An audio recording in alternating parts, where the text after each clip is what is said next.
Well, good evening, everyone, and it is Monday. It's Wednesday, the 19th of February. Every day seems like a Monday. I don't like Mondays. Tell me why. Let me tell you why.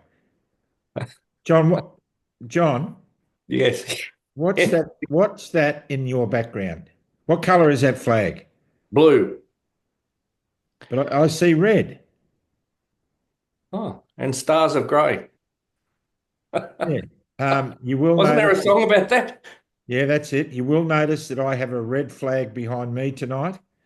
And for those who have been criticising me for the colour of the flag on the background of the interviews, I want to say this very clearly. John Larder set that up. John Larder sent me that photo because we did that on Australia Day. And I said to him, it's the wrong colour, John. And he said, no, it isn't. It's just terrible what he's done. And then last night, when it really mattered, he didn't have it up there and he left me carrying the can. So tonight, I want you to notice that I have underneath my ear a red flag in the background. And have I unleashed the hounds? I think I might have. Robyn Cosford, Professor Robyn Cosford, always lovely to have you on. Wonderful to be here with you guys. It's just been such a story tracking, hasn't there? All these years, what a story we've got. My goodness. Now, let me tell you, the way things work with John and I, Robyn, even though I now have a red flag behind me and John has a blue flag, I will be the one who cops the flag, even though it's his flag.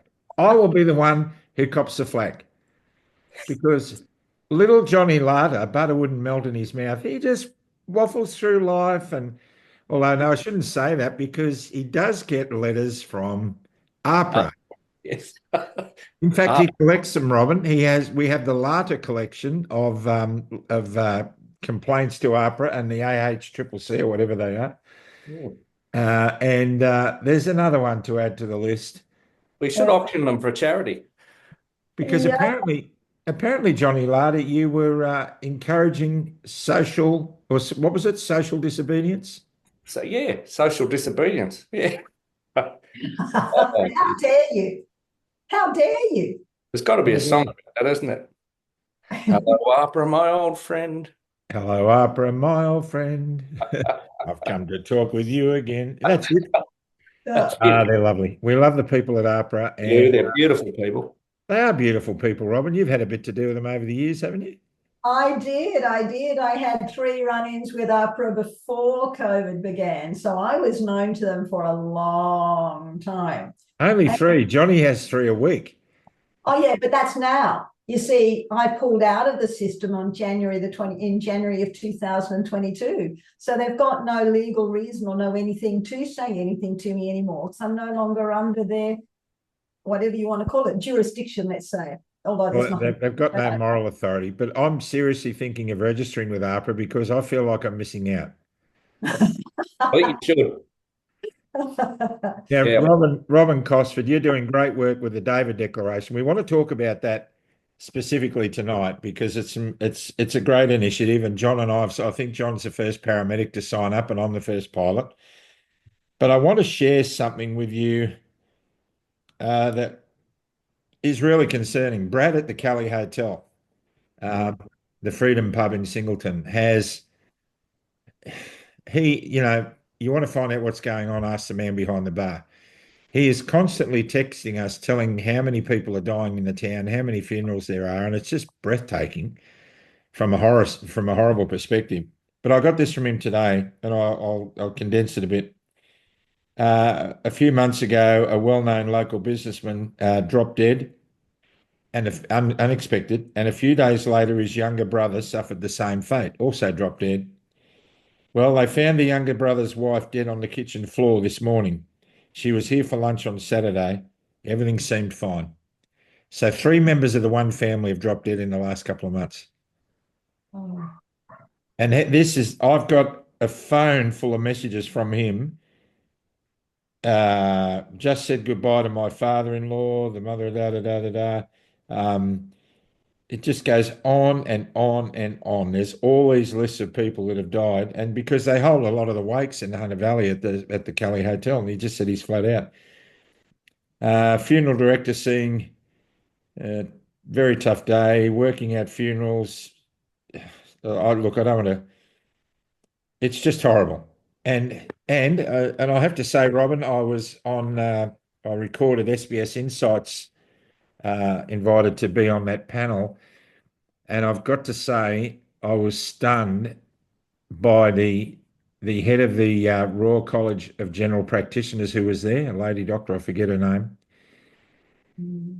Robyn, I said, they asked me why I quit my job and was did I have any regrets about the circumstances? And when I said no, and I said I couldn't give informed consent because there was no information, da da da, they crossed to her and they said, what do you think? And she said, people need to realise that these vaccines are safe and effective. They've saved millions of lives, and we're so grateful, and we should be keeping up our doses. It's very hard to comment in a sense, isn't it? As you would have been horrified. There are several issues in all of this. Firstly, she clearly, and I can say this categorically, she clearly has not herself been reading published peer-reviewed scientific literature. She has not been. What most general practitioners do, and most people might not know this, but most general practitioners limit their scientific reading to the GP's equivalence of a daily newspaper. So we have two. There's the AusDoc and there's the Medical Observer, and they come out each week. And they have little short, brief articles. It's all a pharmaceutical funded little journal deal. They're not even journals; they're newspapers.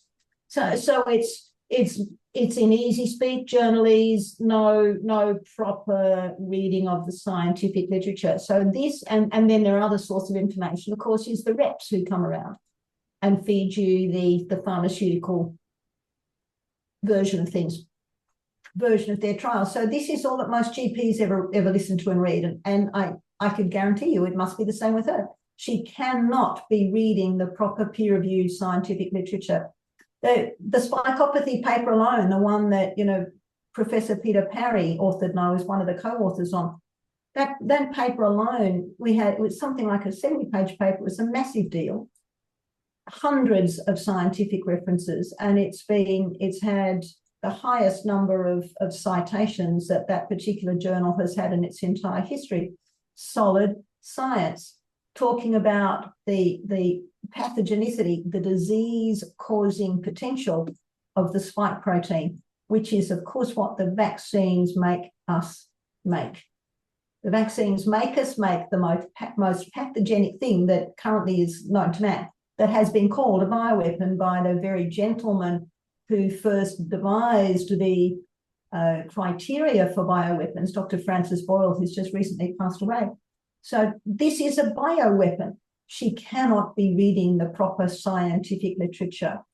So there's that first thing, that what she is saying is, unfortunately, I'm not going to say she's lying. She may genuinely believe herself that this is true. She may genuinely believe that, in which case she is utterly deceived, because it is not the truth.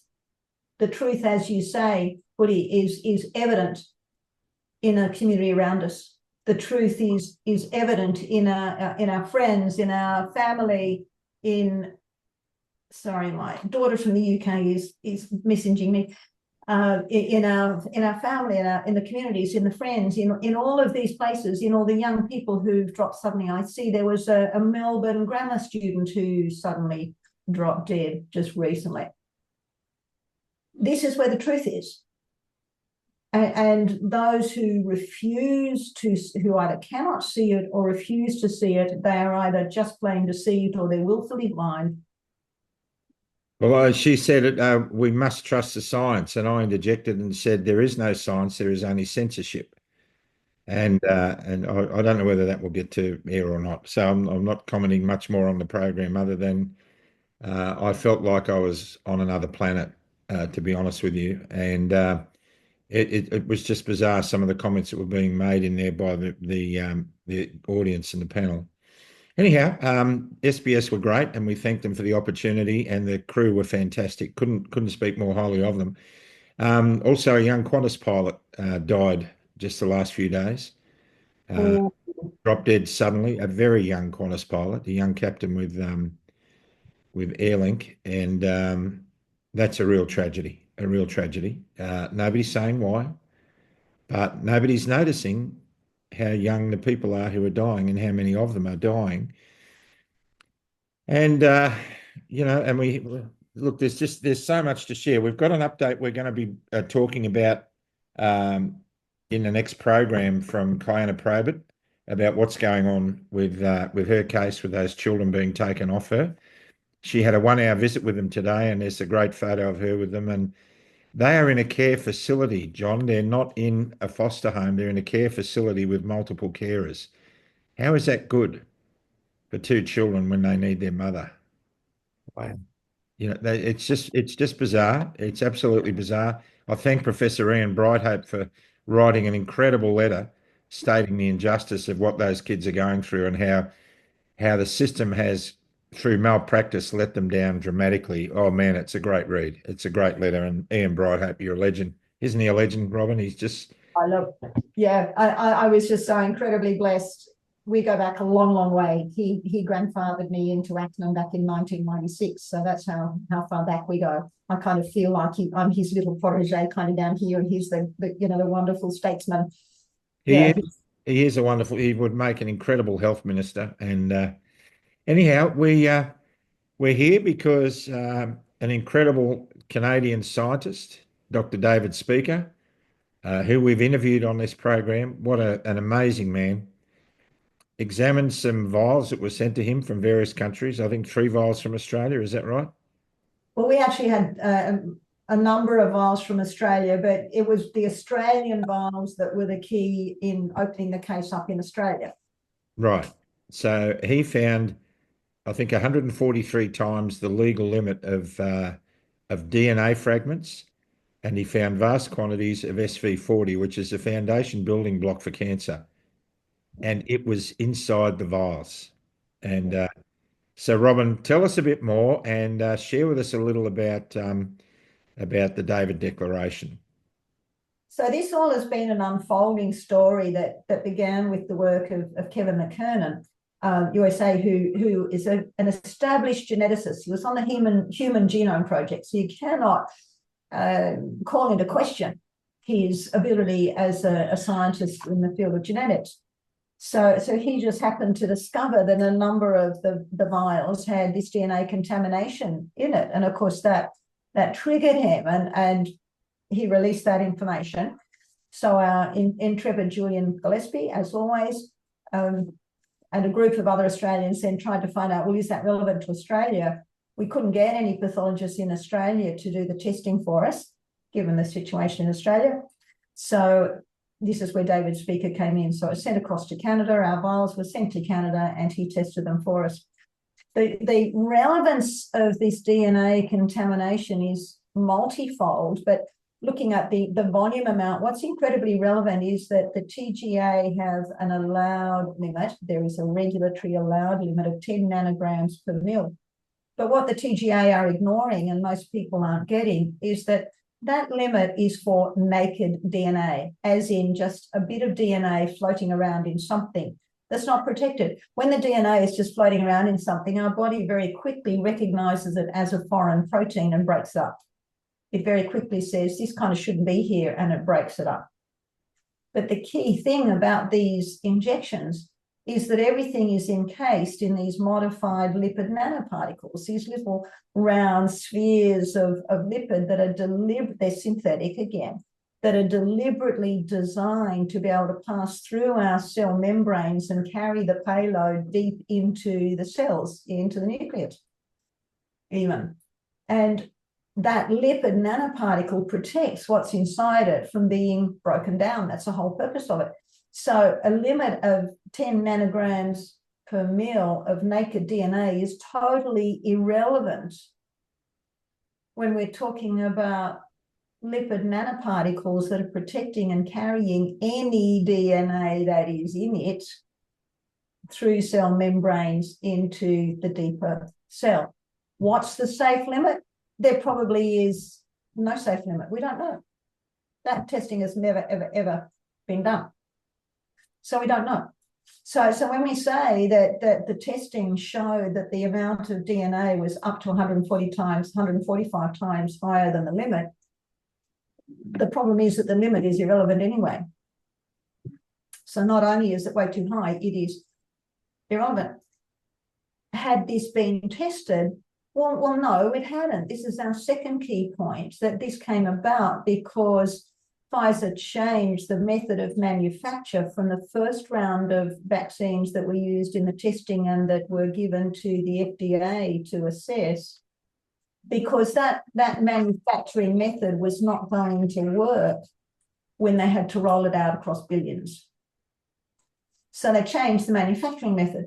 And in the process of changing the manufacturing method, it meant that a whole heap of synthetic bacterial type, but synthetic DNA was involved in that process. It's actually used to make the bacteria make the mRNA that we need them to make. So this was put in with the bacteria, supposed to then be coming out in what we get as vaccines, but for whatever reason, and you know, that's all conjecture. Is it poor manufacturing processes? Is it carelessness? Is it whatever? For whatever reason, way too much of that synthetic DNA that was used in the manufacturing process has made it through into the vials. That's our next issue. Our next issue is because, again, going back to the manufacturing process, it's not like we are only seeing the same bit of DNA going into all the vials. No, it's in various, there are circular DNA bits, there are linear DNA bits, there are parts of that circular bit that's, you know, it's become a DNA. Which bits is it? There are all these different bits, and we do not know what all these, and it's probably impossible to know what all these different bits are going to encode for, as in what's that message for, how's the body going to read that, and what's it going to produce when it reads it? We don't know. What could possibly go wrong? What could possibly go wrong? Everything we're seeing. And then on top of that, Robyn, I think it's important to note here that Senator Gerard Rennick has caught out the TGA lying. In fact, it could be bordering on corrupt behaviour about what's been going on with the autopsies. They've been overruling them due to some graph that they've been using at the WHO. Now, they labelled what you're speaking about now, this contamination, as misinformation, didn't they? Certainly.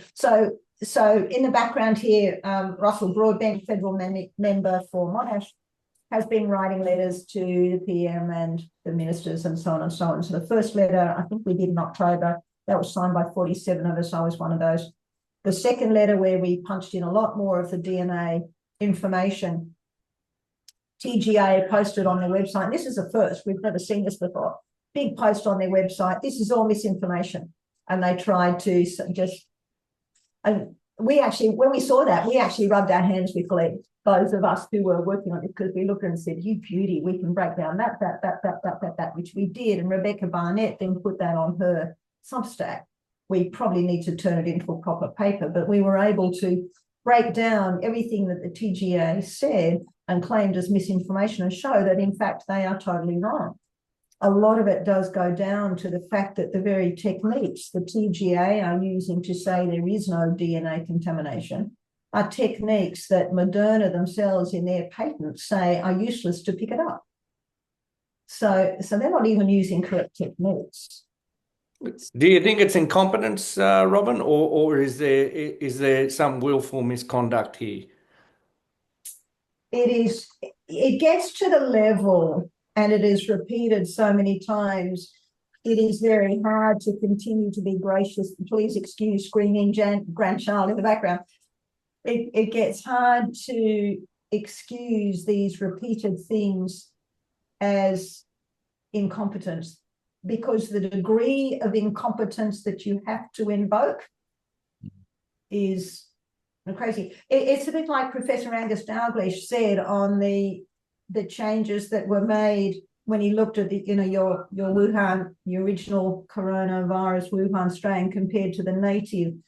And he said there's 6 points of mutation, and his colleagues say, well, that could be natural. And he said, well, 1 mutation, yes, 6, no. Mm-hmm.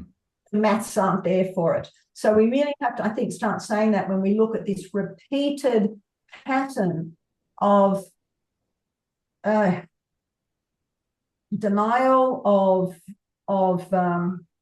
I get lost for words when I look at this, but the repeated pattern, I think when you just look at it enough times and too many times, it has to go beyond just incompetence. At some point, there has to be a deliberate choice in persisting with either deception or lies or cover up, or we don't want to face this, or I think it has to go beyond incompetence, to be honest, sadly.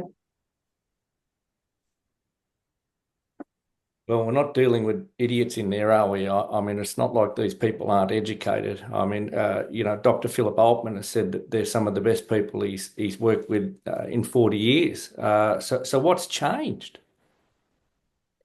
Well, again, I mean, so I've been in the medical system, a long time. I graduated back in the 1980s.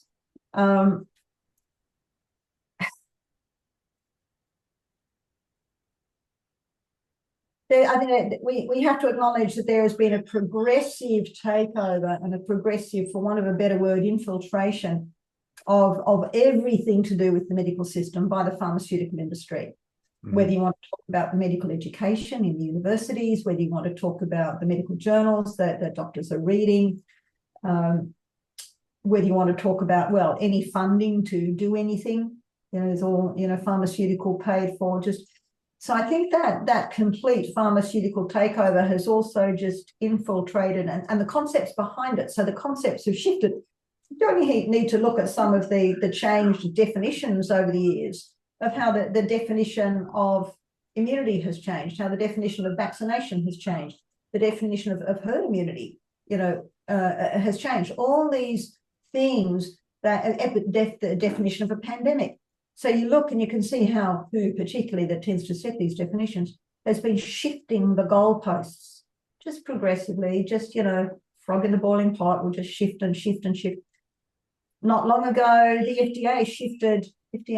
CDC shifted the goalposts for your definition for children of developmental delay in terms of at what ages is it okay for them to not be walking by and not be talking by. What we accept as normal now, 20 years ago, would have had your good family doctors shaking their heads and saying there's something amiss. But now it's so common, we regard it as normal. And I would say here that common and normal are not the same thing. They are not.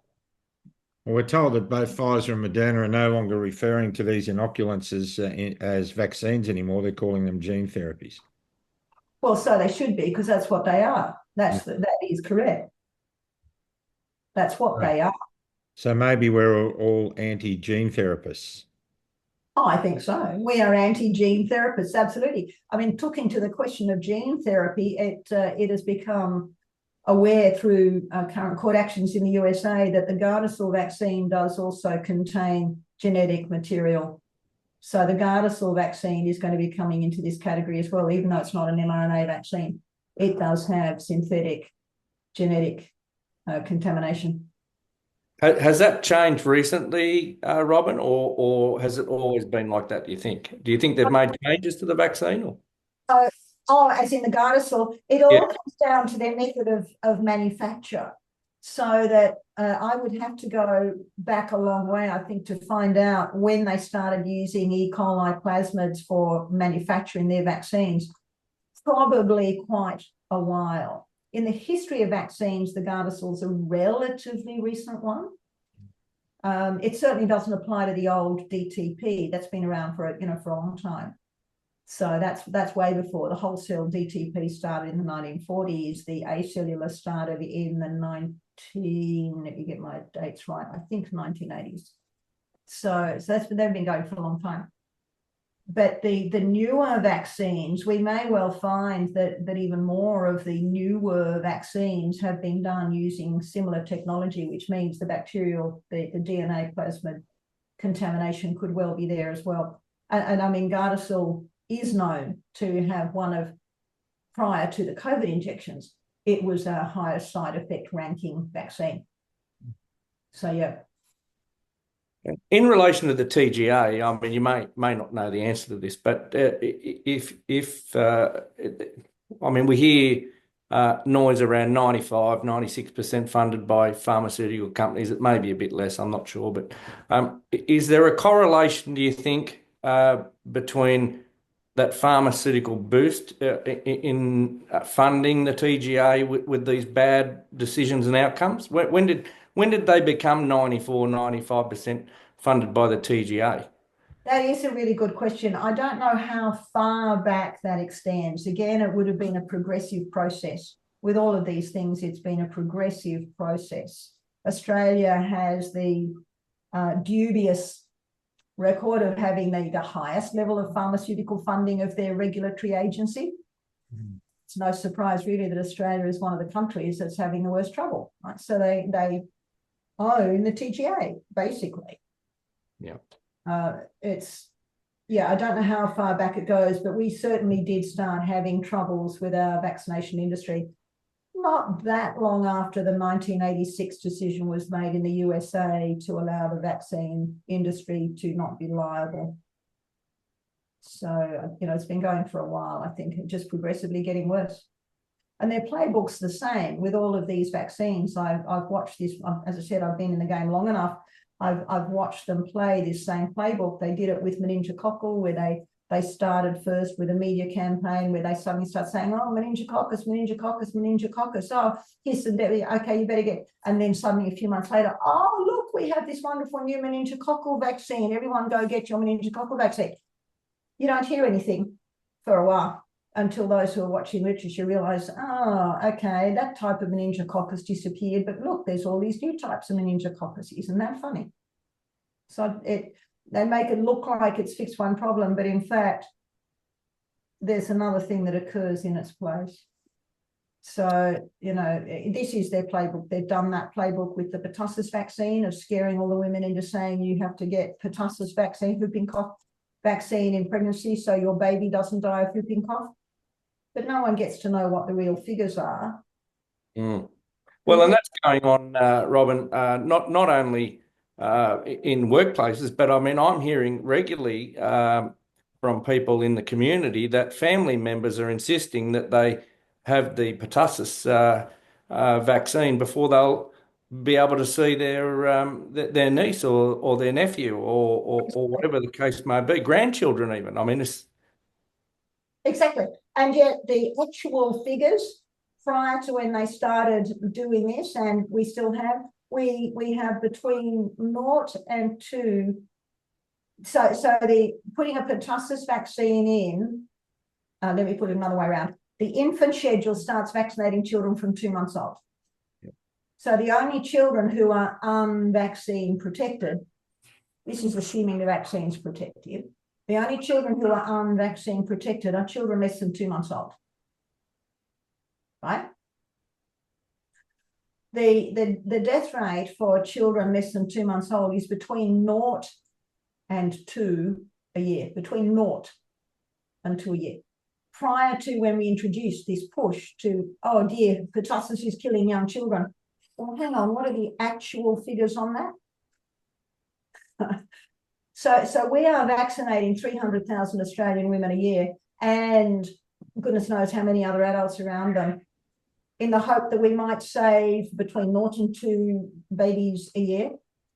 One Australian trial of 300,000 women showed that the vaccinating women in pregnancy made 0 difference to the deaths. The death rate was exactly the same, 0.7 per million, whether they were vaccinated or unvaccinated. Yes, there may be theoretically fewer hospitalizations. Yeah, maybe.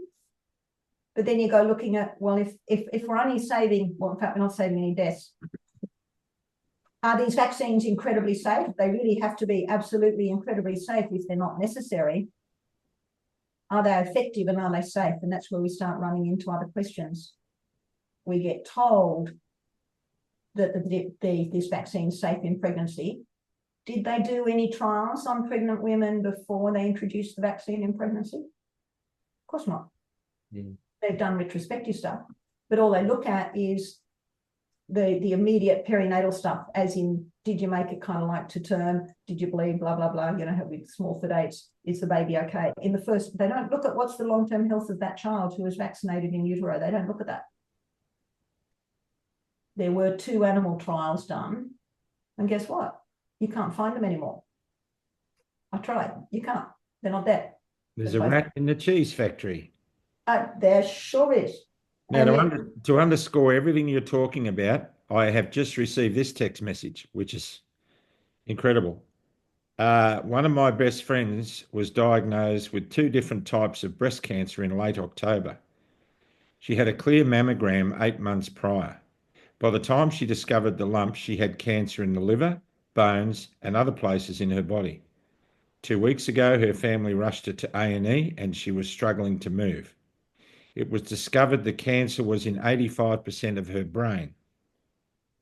Less than 4 months from diagnosis to death, with more than one type of cancer.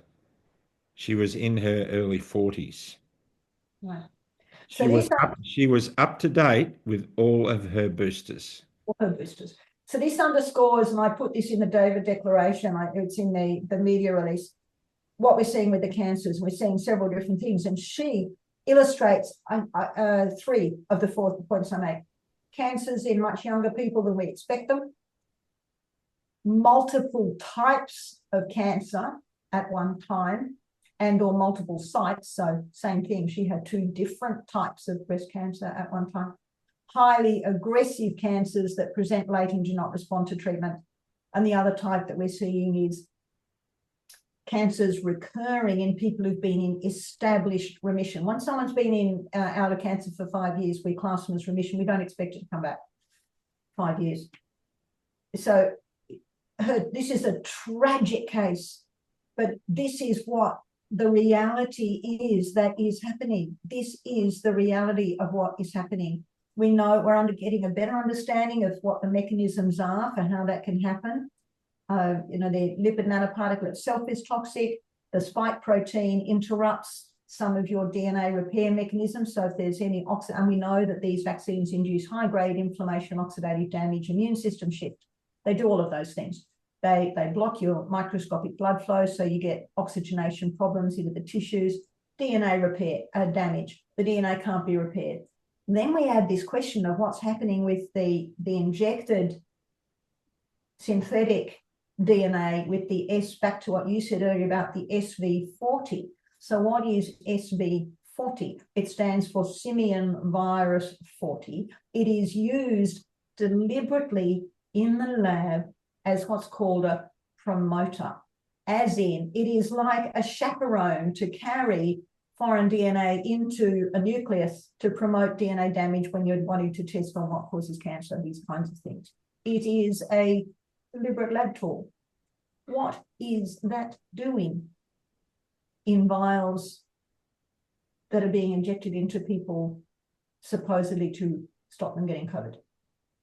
Now, I think if I quote the species right, Philip Altman spoke to me a couple of nights ago talking about the SV40. Apparently, it's extracted from greenback monkeys.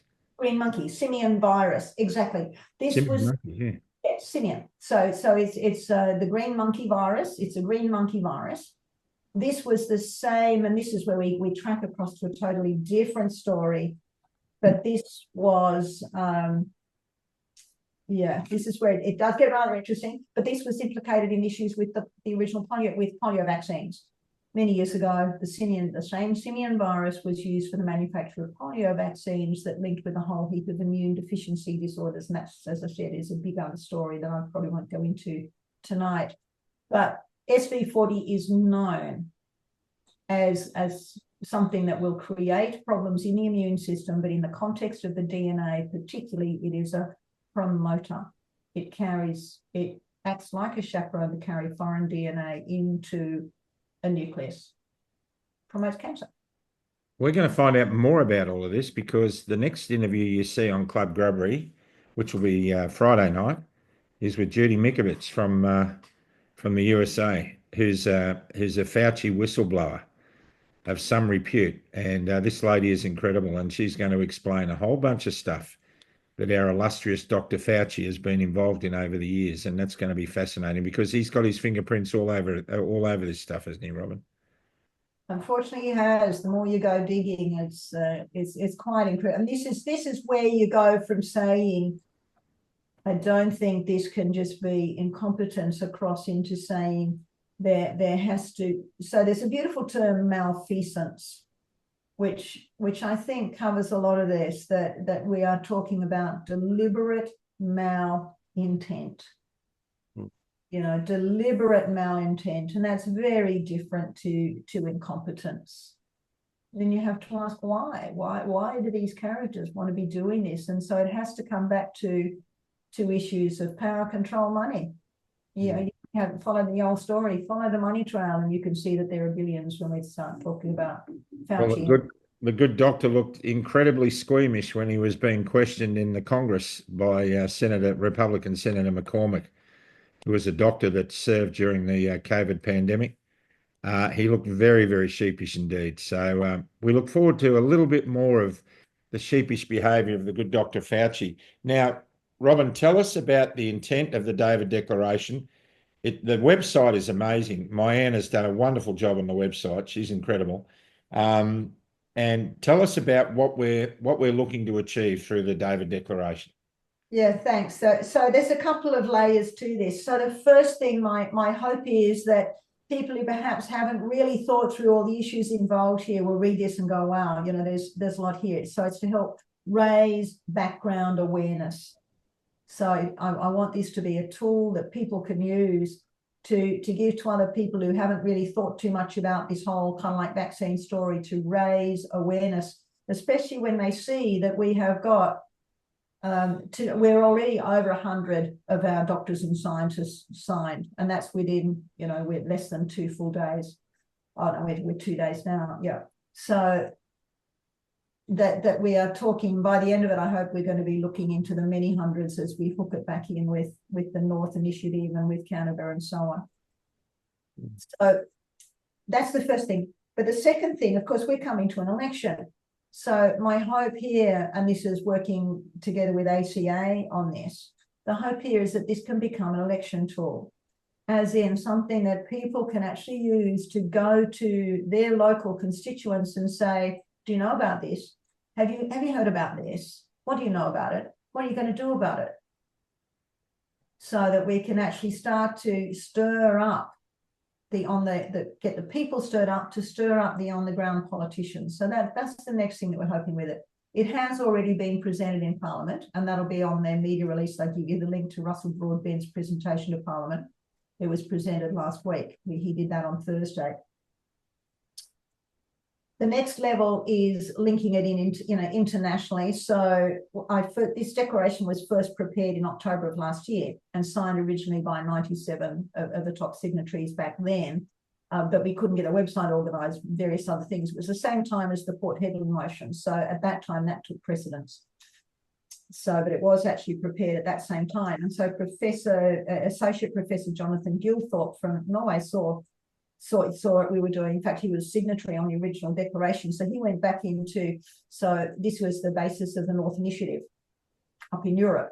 So this is the Nordic countries, the Baltic countries, and UK, where they have created a similar thing. They've taken it now into, I think they're up to 15 countries that it's been presented into their parliaments. And so they're really pushing up there to get change. Canada, they have started a similar initiative. We're working with David Speaker on that, and maybe I might even do their website as well. We're looking to that. We're still trying to iron the bugs out of our own first.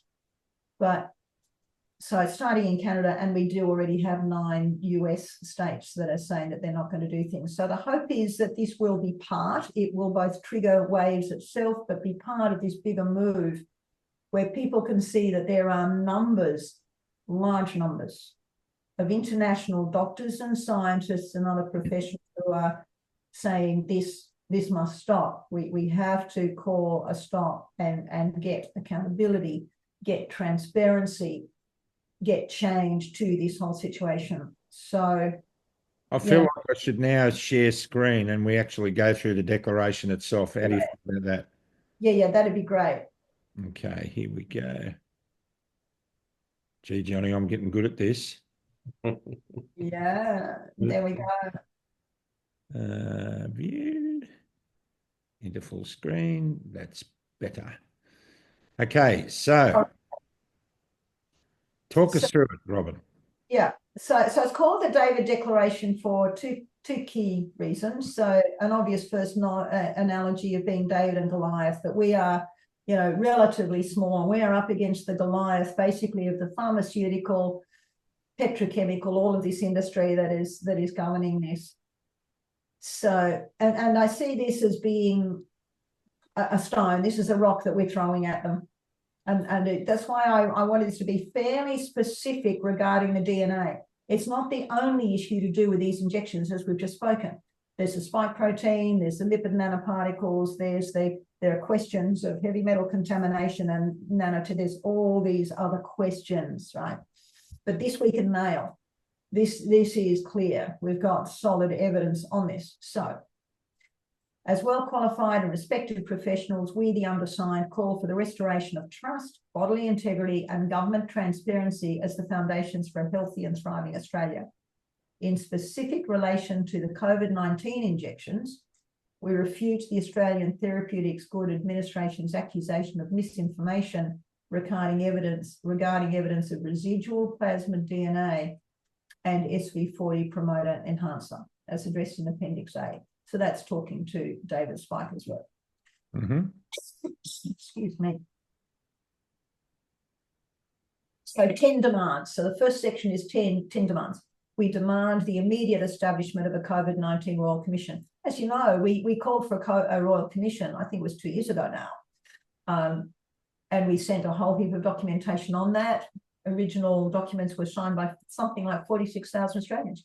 No, it was ignored. So we're coming again. Demand the immediate suspension of further mRNA injections pending an urgent, open and transparent investigation and testing by independent authorities, all of which is to be published. Demand full access to the TGA. So OGTR stands for the Office of Gene Technology Regulator. So because this is gene therapy, it should have gone through them. And if it did go through, then where's the data for that? How did it get through? Demand full access to the TGA and OGTR data for the provisional approval of the injections for Australians. Demand free and open scientific discourse into how these injections passed Australia's regulatory requirements.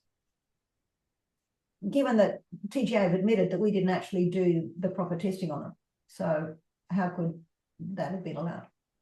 Demand the release of the TGA FOI information with no redactions. For those who don't know, there have been numbers, and Marianne Damasio is one, Rebecca Barnett is another, who have requested TGA FOI information related to these, and some of these have come back literally page after page of black, pure black redactions.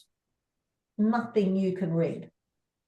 Although they did manage to let one thing slip, and that was the kanamycin gene. So that did slip through. We saw that, which is an antibiotic that is part of the plasmid story.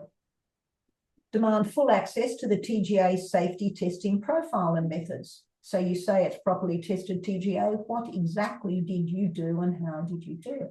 That'd be a good one. Yeah. Demand open and free access to the TGA DAEN. So DAEN is Disease Drug Adverse Event Notification Scheme. So it's a bit like the Australian version of the VAERS, the US VAERS. So demand open and free access to the TGA DAEN and other databases for analysis by external experts and the public, because we know for a fact that, again, they basically have a double DAEN. They have one hidden one that they do not make public, and they are filtering what comes through. Demand the TGA review and comment on the level of adverse events in the Pfizer trial data, including all published medical papers and analysis against our own DAEN. Demand the immediate release of government contracts made with pharmaceutical companies for the COVID-19 injections that were purchased with taxpayer funds. We have this situation where, you know, government money, taxpayer money has been used for this, and yet we're told we can't access the data. This is all to be remaining hidden, and no. So demand that all medical practitioners be informed of the above, and that too is crucial. So many of our medical practitioners truly have no idea of all of this. They are only reading, they are only getting what the powers that be tell them, which is, as you heard rabbited by the head of the RACGP, it's safe, it's effective, it saves millions of lives. And that's all they know, and that's all they hear, and they don't want to know or hear anything else. So then we move to the next 13 demands, which is much broader. And this goes more to the background restoration story, restoration of bodily autonomy, restoration of information of choice, restoration of things that are being taken as best possible. We further demand the restoration of health and well-being of all Australians and urge the Australian government to apologise for the adverse effects of the government directives for the management of the COVID-19 pandemic on the economic state, social condition, educational standards, mental state, and overall health parameters of the Australian population. And this is certainly one where I'm hoping a lot of ordinary people will get in behind that, because there's virtually no one that I've spoken to who has not in some way been affected by the government directives across this time. Certainly we've got those who lost their jobs due to that, and that's the next one we'll come to, but people whose businesses have been destroyed, people whose kids couldn't get to school and they're now behind in their schoolwork, kids who flipped into chronic anxiety states. You know, it just goes on and on, what they've done. So next one, reinstate everyone who lost their jobs due to the vaccination mandates. And we know a few of those. Do we, John? One or two. Two? Yeah. Dear idea. I don't ever want to go back, even if I could. I'd shoot the system. Well, they'd shoot me. I'm not sure who'd shoot who first. Compensate individuals and communities adversely affected by COVID-19 policies, including vaccine mandates, vaccine injuries and deaths, lockdowns, and other directives. Amen.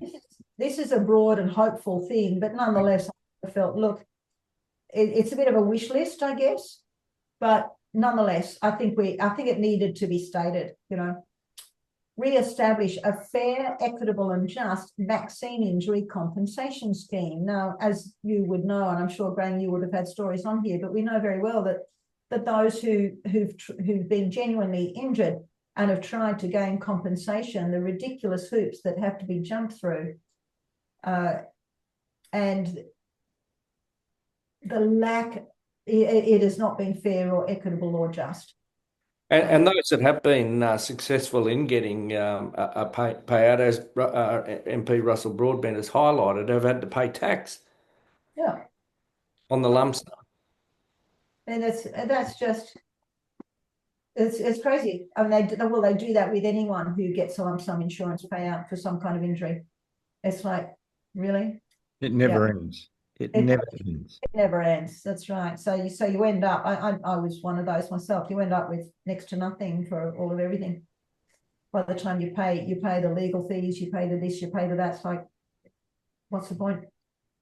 Repeal the no jab, no play, no pay legislation and restore bodily integrity rights. Meryl Free and Anita Huffmeister will be jumping with joy for that one. Yeah, so we're going to force them to move back on this thing, which again, that's coercion. That is lack of freedom of choice. So yeah. And the most lovable bureaucrat, Jane Halton. Thank you for that. Yeah, no, it's really good. And the interesting thing is, you know, if their argument, and I wrote this in a letter that I wrote back in response to the minister who kind of tried to justify it all, because Russell Broadbent and I started attacking that one last year. I made the point that if they were doing that to shore up the level of vaccination and reduce the level of conscientious objection, it actually made no difference. It did not improve the levels of vaccination. It just meant that more parents were out of pocket, but you know, but it didn't improve what they were trying, what if that's what it was about. And we do have to ask, is that so? Robyn, what about, where does the I mean, a lot of the health bureaucrats like Dr. Kerry Chant were coercing people to get the vaccine by virtue of the fact they were saying it prevents transmission, to go and visit your mum in the nursing home, to go to work, etc. Where does that get covered off? I mean, because that's one of the lies that's been told. Well, exactly. Well, I'm not addressing that separately, because it's part of the whole thing. That with regards to the vaccines itself, I've sought to, it's, as I said, it's a specific rock. It's like a spearhead point. I'm going purely for the DNA question, because we can really nail that. We can absolutely nail that. There are all these other things. We've proven it's not effective. There's so much data about that the more you vaccinate, actually, the more COVID you get.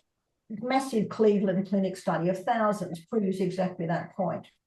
Numerous studies now showing that the more you vaccinate, the more you get a shift in the immune system across to what's called an increase in IgG4, which is a type of antibody that actually tells the immune system, go to sleep, don't try fighting this. This is just really effective. And so, will the David Declaration apply to animals?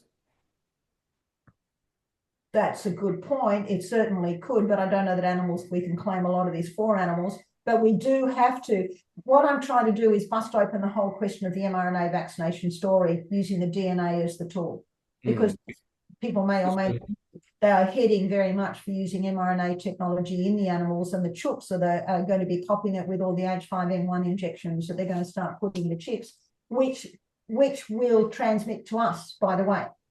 It's really just another way of getting a transmissible vaccine into the food system that will get into humans. Exactly. Yep. That is what that's about. So it's like the thing is so broad that if we go on too many fronts at once, we cannot get it because it is too broad. So that's why I see the DNA issue as being one clear issue that we can measure. I mean, you would think, though, that if you're saying no mRNA or halt the mRNA, that would apply surely to animals as well. I mean, because you can, exactly, unsafe for humans. But well, that's the point I'm making. If we can halt the whole thing of the mRNA technology, that should, it'll be halting the mRNA technology. It has to, the whole of the technology has to be halted. Yep, exactly. Yep. But at the moment, it is being used as a base for every vaccine, about to be used as a base for every vaccine, whatever type you want to talk about, animal, human, every vaccine, because they've found themselves the technology that for them is super cheap, super quick. And they want to roll as much out as they can on that before everyone cottons on to the danger of it, right? They're very much doing a make hay while the sun shines deal. While we can get away with it, we're going to do it. So we've got to shut it down, because they are rolling this out hard. mRNA technology is being rolled out hard and fast, as you pointed out. But yes, in the animals, in every human vaccine that they can start to get it into. Every new vaccine that's going to come out will be mRNA technology. Yeah. So the vaccine injury scheme, no jab, no play. Okay. Facilitate open and transparent discussion regarding the loss of informed consent, in particular regard to vaccination, both adult and child. Now, this is a huge issue because, you know, when I went through medicine, informed consent was one of the absolute mainstays of the medical profession. It's like, you know, we had to be careful to have really made sure that we wrote everything that could go wrong with a procedure, because the patient could claim against us. And that's a valid point that people could be thinking on, that really we do have a situation here. And I know doctors are getting a bit nervous about this. And I probably, you know, I'm a doctor, so I'm probably not helping anyone, but doctors are supposed to give informed consent. It is part of our original, well, it used to be done under the Hippocratic Oath, but we are supposed to only give informed consent. And yet that has been totally wiped away in this whole thing of the COVID situation and the vaccinations. It's been totally wiped away, both by the system, but also by many individual doctors. And it has been also an issue for children's vaccinations. So facilitate open and apparent discussion regarding the loss of informed consent. Then the next thing, and this next one is a personal strong point for me, that I've been chasing this my entire career, and that's part of why the system had gone after me on a number of occasions. Make public all evidence to support the government's claim that childhood vaccinations are safe and effective. Where is the evidence? Where is the evidence? Because what you actually find when you go looking, as I said, as this has been an area that I've been working in for a long time, when you actually go looking, you see that all the childhood vaccines, and there's a great book called Turtles All the Way Down. It's like they compare a vaccine to another vaccine. It's not ever compared to a total saline placebo. It's compared to another vaccine. And it's done short term. You never compare the health of the long-term health of the vaccinated to the unvaccinated, and so on. These things it's beginning to come out. So you might have heard of, or I'm sure you two, well, in fact, John, because you're part of ACA, so you would have known that. And by the way, congratulations for getting on the board of ACA. Thank you.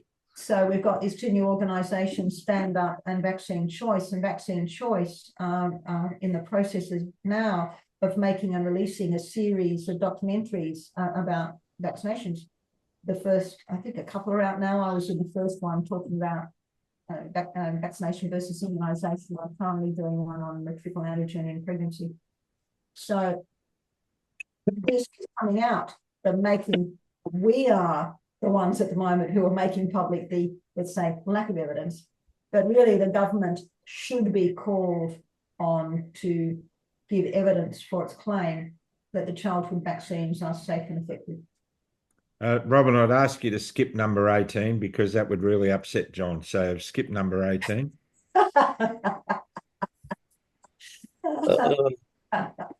Yeah, right. You read that one, John. You read number 18. Go on. Well, I think APRA should be expanded. They should be given more money, more control. It's a wonderful idea.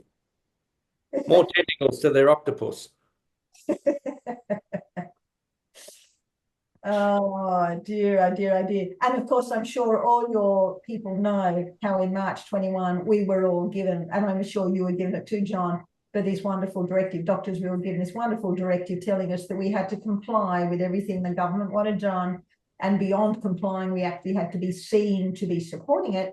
And anyone who was thought to be doing otherwise was going to be investigated and possibly deregistered, which is part of why I no longer have my license. They didn't get to deregister me, I beat them to it. But I knew that having spent a year writing vaccine exemptions and mask exemptions and ivermectin scripts, that that was what was coming. Indeed. We better keep going. We're running out of time. We're nearly there. Reform, governance and accountability arrangements across health and medical industries, including bureaucracy, checks and balances to avoid a repeat of COVID mismanagement. This is basically just saying, well, we just need, it's like we need to put a Doge in through the Australian health and medical industry. So, yep.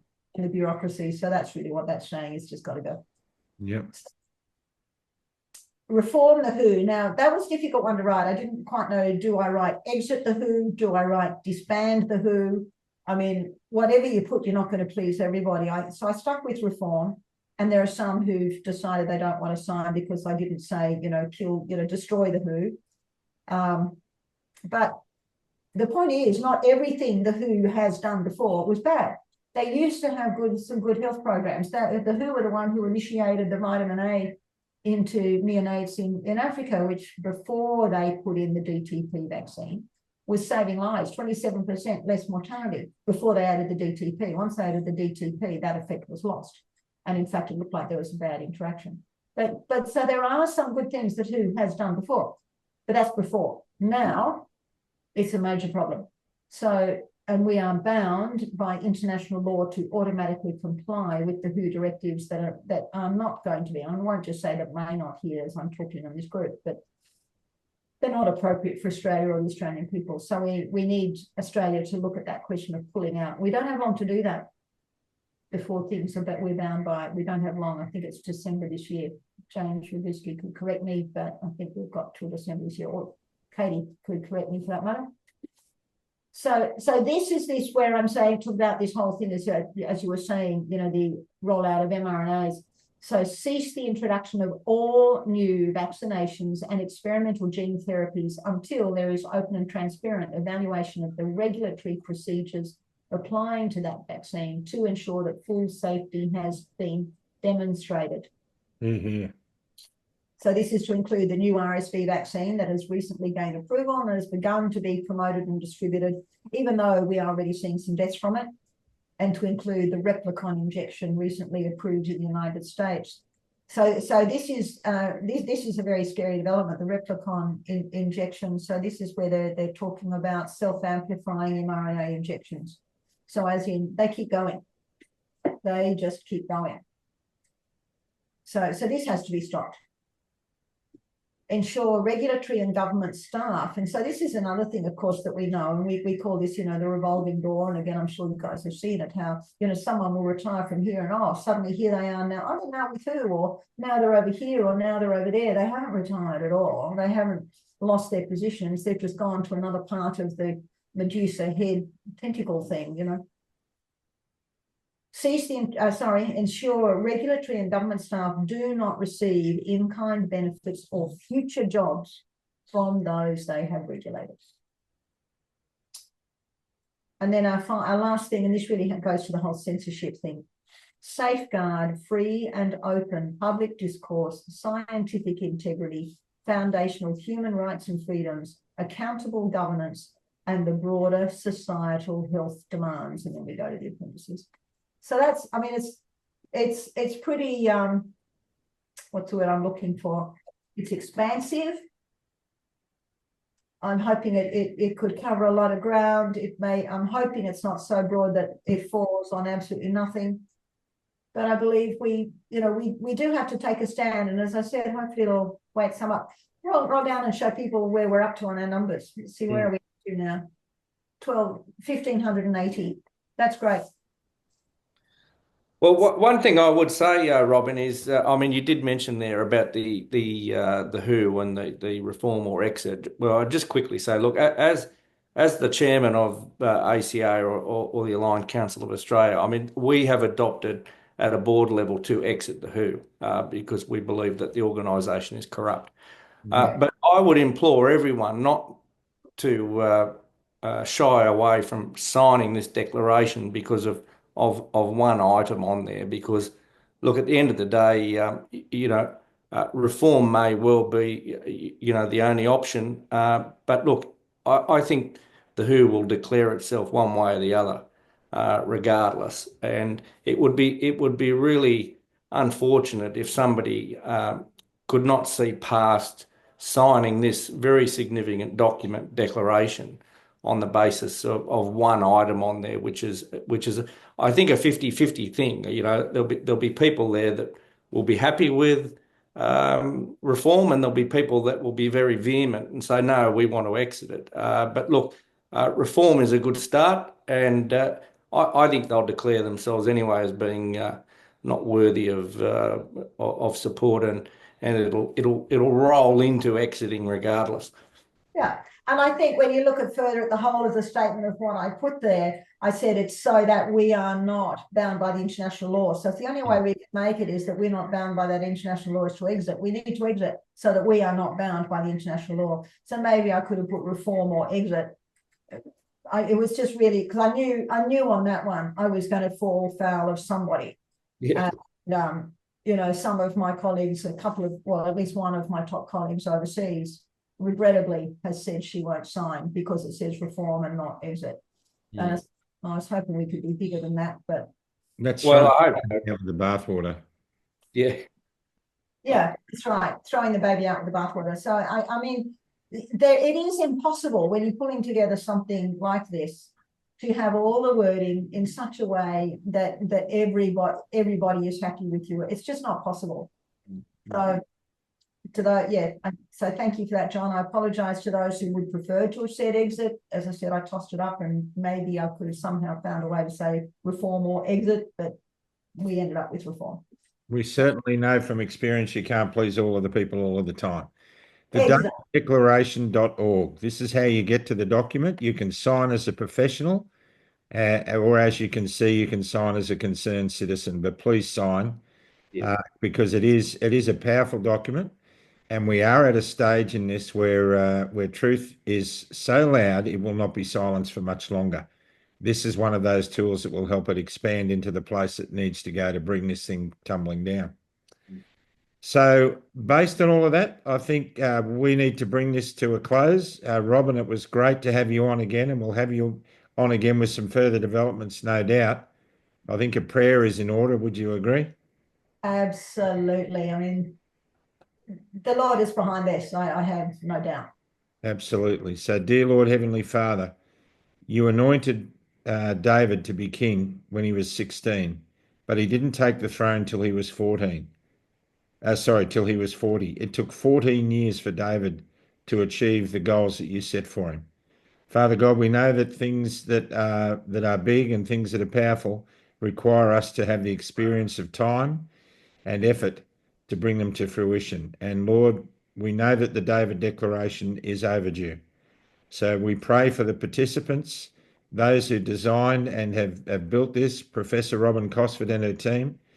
We pray for those people who are signing it, and we pray for the people of this great country who deserve its declaration to be made public and also enforced. So, Father, we ask you in Jesus' name to carry this document as far as you can. Amen. Amen.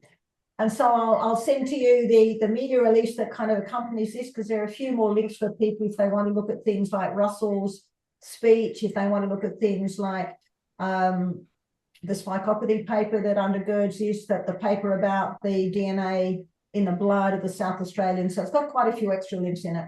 So I'll send you for that release for those who want to go more. And if anyone has other media contacts that they want to send it on to, please do. We just do want to get this out as far as we can. We do indeed, and let's get it happening. And Robyn, if you can get the link to that to me as soon as possible, I'll put it in the edit. Yeah, wonderful. I'll change computers and send it to you. Johnny Lardy, you've often been heard to say. Well, thanks, Robyn, for a wonderful document, and I hope everyone signs it, please. Your team have done a wonderful job, and I want to thank Russell Broadbent, Tanya Danock, and Dr. Julie Sladden for all the behind-the-scenes work that they've done. I mean, for Russell to stand up in Parliament and deliver this was absolutely magnificent. And I'll leave Hoody with this, just so he gets a few complaints. My goodness. You just couldn't make this stuff up. He always wins in the end. It makes me sick. Robyn Cosford, thank you so much as always, for your time and your graciousness. We really appreciate it. We know you're busy, and we thank you for the efforts that you're putting into this.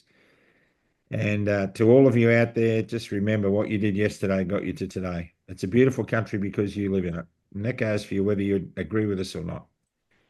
What you did yesterday got you to today. So keep loving each other, hold the line, stay out of the trees, and we'll see you with Judy Mikovits. That's a huge interview from the USA on Friday night. God bless you all and keep up the great work. Bye for now. Bless you. Thank you.